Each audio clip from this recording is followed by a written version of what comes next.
Hello दोस्तों, स्वागत है आप लोगों का मेरे YouTube channel Shri art gallery में। दोस्तों, आज की इस वीडियो में मैं आप सभी लोगों के समझ कुछ इंपॉर्टेंट क्वेश्चनों का सेट प्रोवाइड करूंगा और ये क्वेश्चन आप लोगों के आगामी उत्तर प्रदेश माध्यमिक शिक्षा सेवा चयन बोर्ड TGT और PGT आर्ट के लिए बहुत ही इंपॉर्टेंट साबित होंगे। सभी लोग जानते हैं कि कंटेम्प्रोरी आर्ट या समसामयिक कला से रिलेटेड तमाम क्वेश्चन आप लोगों के एग्जाम में पुटअप किए जाते हैं। उसी को ध्यान में रखते हुए आज के इस सेट में हम लोग इंपॉर्टेंट क्वेश्चनों को सॉल्व करेंगे। आप सभी लोग मेरे साथ इन क्वेश्चनों को सॉल्व करिए और किसी भी क्वेश्चन में डाउट हो तो कमेंट बॉक्स में जरूर बताइए। आइए शुरू करते हैं आज के इंपॉर्टेंट क्वेश्चनों को। दोस्तों, आज का हमारा जो पहला क्वेश्चन है कि कला एवं शिल्प महाविद्यालय लखनऊ में ग्राफिक विधा की शुरुआत किसने की, और इस क्वेश्चन के 4 ऑप्शन दिए गए हैं। तो क्वेश्चन नंबर फर्स्ट का जो राइट आंसर हो जाएगा वो बी हो जाएगा, क्योंकि कला एवं शिल्प महाविद्यालय लखनऊ में ग्राफिक विधा की जो शुरुआत किए थे वो उत्तर प्रदेश के प्रसिद्ध कलाकार ललित मोहन सेन जी के द्वारा प्रारंभ किया गया था। यहाँ पर ललित मोहन सेन जी आए हुए हैं, तो ध्यान दीजिएगा। 1945 ईस्वी में जब ललित मोहन सेन जी कला एवं शिल्प महाविद्यालय लखनऊ में प्राचार्य के पद पर थे तो इन्होंने ही उत्तर प्रदेश की चित्रकला को एक नई दिशा प्रदान किए थे और इन्होंने ही कला एवं शिल्प महाविद्यालय लखनऊ में ग्राफिक विधा की शुरुआत किए थे। ललित मोहन सेन जी लंदन से प्रशिक्षित कलाकार थे और इन्हीं के सानिध्य में उत्तर प्रदेश की कला को एक नई दिशा प्रदान की गई थी। तो इन सभी बातों को नोट करिएगा। आइए बढ़ते हम लोग नेक्स्ट क्वेश्चन की ओर। दोस्तों, हमारा नेक्स्ट पॉइंट है कि लखनऊ आर्ट्स कॉलेज में पेस्टल और आयल विधा प्रारंभ किया था। बहुत इंपॉर्टेंट ये पेस्टल और आयल विधा है और इसी से रिलेटेड क्वेश्चन पुटअप किया जा रहा है कि लखनऊ आर्ट्स कॉलेज में पेस्टल और आयल विधा की प्रारंभ किसने किया था। तो इस क्वेश्चन का भी राइट आंसर जो हो जाएगा वो ललित मोहन सेन जी हो जाएंगे, क्योंकि ललित मोहन सेन जी के द्वारा ही इस विधा के माध्यम से नैसर्गिक सौंदर्य और आकृति चित्रण पर विशेष बल दिया गया था और इन्हीं के सानिध्य में इस विधा को आगे बढ़ाया गया था। तो क्वेश्चन को ध्यानपूर्वक देखिएगा। दोस्तों, हमारा नेक्स्ट पॉइंट है कि मेघदूतम किसकी प्रसिद्ध कृति है और इस क्वेश्चन के 4 ऑप्शन दिए गए हैं। तो क्वेश्चन नंबर 3 का जो राइट आंसर हो जाएगा वो सी हो जाएगा, हरिहर लाल मेर।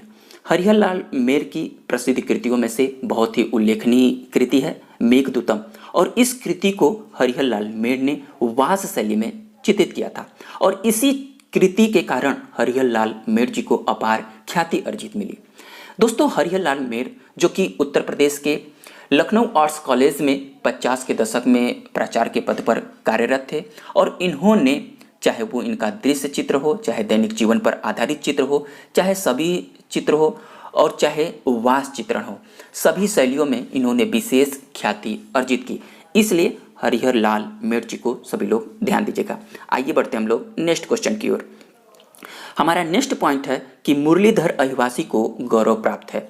दोस्तों, मुरलीधर अहिवासी जो हैं, जो कि भारत के ही नहीं बल्कि विश्व स्तर पर इनकी ख्याति है और उत्तर प्रदेश की कला में इनका बहुत बड़ा योगदान था। ये प्रसिद्ध चित्रकार के साथ साथ एक प्रसिद्ध भित्ति चित्रकार के रूप में भी जाने जाते हैं। इसलिए क्वेश्चन नंबर 4 का जो राइट आंसर हो जाएगा वो डी हो जाएगा कि मुरलीधर अहिवासी को जो गौरव प्राप्त है वो भित्ति चित्रकार के रूप में प्राप्त है। इसका उल्लेख ध्यानपूर्वक देखिए, क्योंकि भित्ति चित्रण का जो गौरव इन्हें प्राप्त है वो उत्तर प्रदेश की विधानसभा में एक भित्ति चित्रण कार्य करने के लिए इनको गौरव प्राप्त है। इसलिए मुरलीधर अहिवासी को जो गौरव प्राप्त हुआ वो भित्ति कलाकार के रूप में भी जाने जाते हैं। तो क्वेश्चन नंबर 4 का राइट आंसर डी हो जाएगा। दोस्तों, हमारा नेक्स्ट पॉइंट है कि विश्व का सबसे बड़ा बौद्ध स्तूप निर्मित है और इस क्वेश्चन के 4 ऑप्शन दिए गए हैं। तो क्वेश्चन नंबर 5 का जो राइट आंसर हो जाएगा वो सी हो जाएगा। विश्व का सबसे बड़ा जो बौद्ध स्तूप स्थित है वो भारत में स्थित है। आइए इसके परिप्रेक्ष्य में कुछ बातें करते हैं। आप लोग ध्यान दीजिएगा कि विश्व का सबसे ऊंचा जो बौद्ध स्तूप निर्मित है वो भारत के बिहार राज्य के पूर्वी चंपारण में केसरिया स्तूप के नाम से जाना जाता है, जो कि आप सभी लोगों के समझ प्रस्तुत है। और इस केसरिया स्तूप का जो अस्तित्व है ये भगवान गौतम बुद्ध से रिलेटेड है। यहाँ पर ऐसा भी माना जाता है, जो कि इतिहासकारों और पुरातत्वों ने इस बात का उल्लेख किया है कि इस स्तूप का निर्माण सम्राट अशोक के द्वारा कराया गया था और यहाँ पर खुदाई से जो हमें अशोक के शिला भी प्राप्त होते हैं। और ऐसा भी उन्होंने साक्ष्य दिया कि इस स्तूप की खोज कर्नल मैकेंजी ने किस सन में किया था? तो 1814 ईस्वी में। और इसकी खुदाई जो करवाए थे वो 1861-62 ईस्वी में जनरल कनिंघम के द्वारा कराया गया था। इस स्तूप की जो ऊंचाई है वो लगभग 104 फीट मानी जाती है, जो कि दुनिया के सबसे ऊंचा बौद्ध स्तूप का दर्जा प्राप्त है।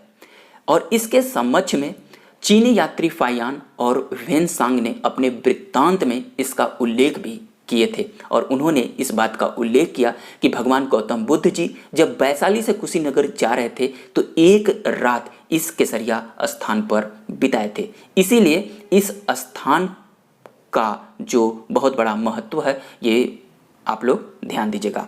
आइए बढ़ते हम लोग नेक्स्ट क्वेश्चन की ओर।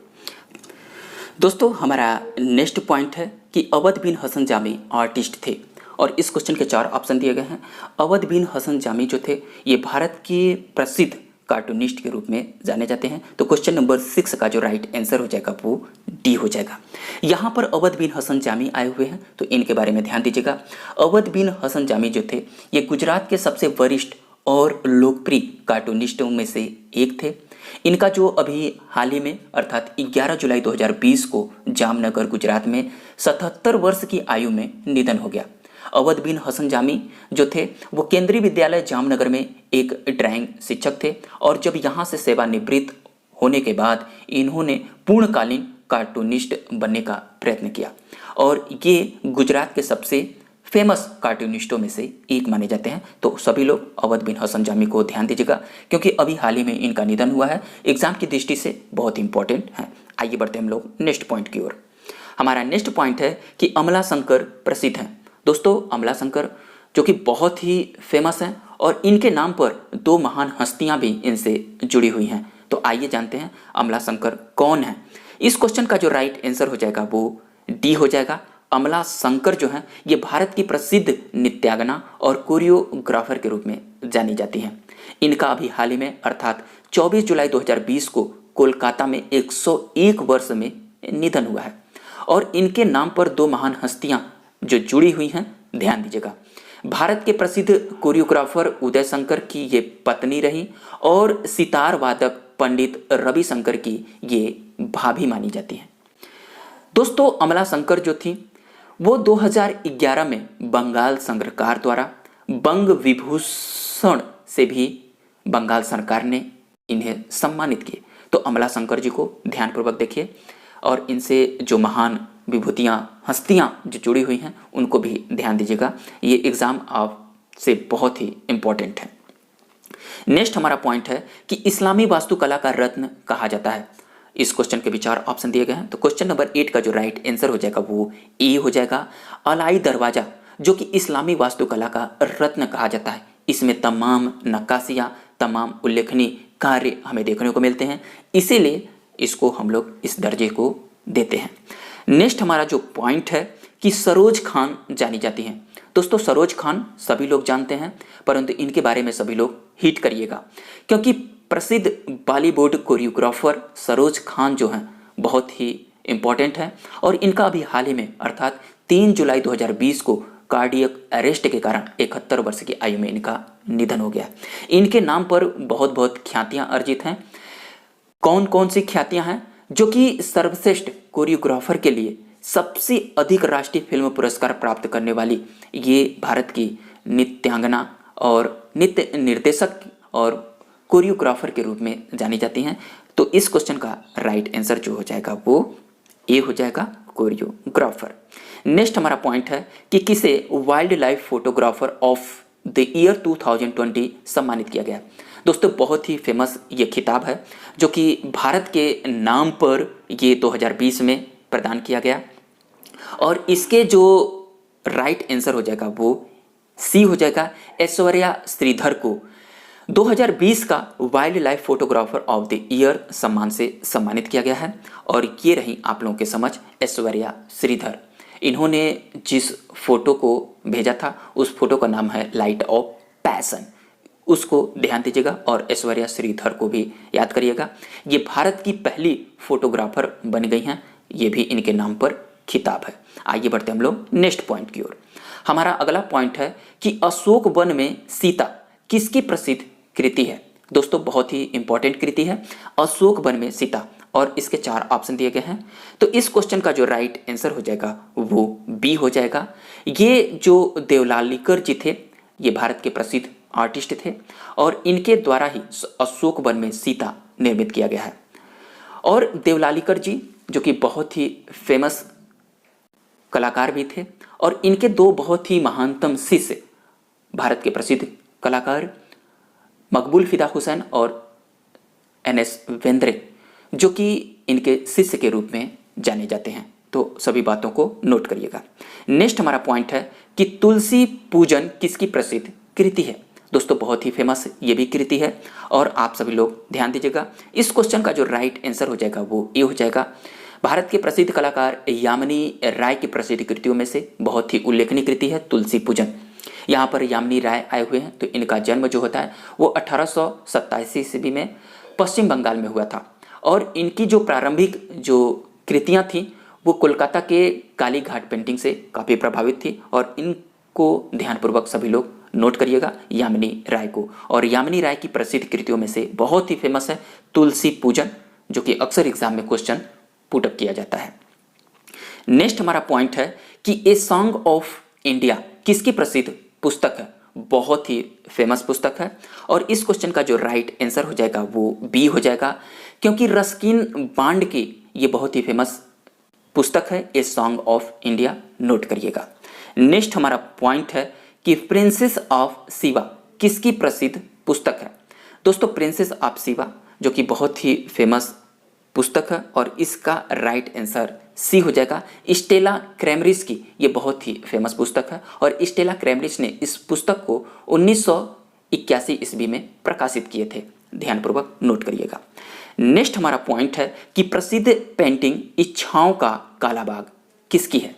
ध्यानपूर्वक देखिए, और इस क्वेश्चन का जो राइट आंसर हो जाएगा वो डी हो जाएगा, क्योंकि मंजीत बाबा के उल्लेखनीय कृतियों में से बहुत ही फेमस कृति है इच्छाओं का काला बाग, और इनसे रिलेटेड अक्सर एग्जाम में क्वेश्चन पुटअप किए जाते हैं। मंजीत बाबा का जो जन्म होता है वो 1941 ईस्वी में पंजाब के पटियाला में इनका जन्म होता है, और इन्होंने जो कला की डिप्लोमा प्राप्त की थी वो school of arts new Delhi से प्राप्त किए थे, और इन्होंने लंदन स्कूल ऑफ ग्राफिक्स से भी इन्होंने शिक्षा प्राप्त की थी। और मंजीत बाबा से अक्सर एग्जाम में क्वेश्चन पुटअप किए जाते हैं।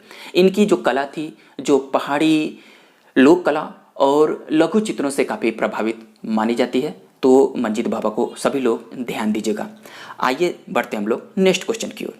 हमारा अगला क्वेश्चन है कि गवर्नमेंट म्यूजियम मद्रास की स्थापना हुई थी। क्वेश्चन बहुत ही इंपॉर्टेंट था, और रैपिड टेस्ट 8 में आप लोगों से इस क्वेश्चन का आंसर देने को कमेंट बॉक्स में कहा गया था। तमाम लोगों ने इस क्वेश्चन को गलत किया है और कुछ ही लोगों ने इसका आंसर सही दिया है। तो आइए जान लेते हैं इसका राइट आंसर क्या होगा। गवर्नमेंट म्यूजियम मद्रास, यहाँ पर म्यूजियम की बात पुटअप की जा रही है, और अक्सर आप लोग ध्यान देंगे कि मद्रास आर्ट्स कॉलेज की स्थापना आप सभी लोग टिक कर रहे हैं, परंतु यहाँ पे गवर्नमेंट म्यूजियम अर्थात जो गवर्नमेंट संग्रहालय थे उसकी स्थापना जो थी वो 1851 ईस्वी में कराई गई थी। सभी लोग अपने क्वेश्चन को सही कर लें कि गवर्नमेंट म्यूजियम मद्रास की जो स्थापना हुई थी वो 1851 ईस्वी में हुई थी। तमाम लोगों ने इसका आंसर सही दिया है।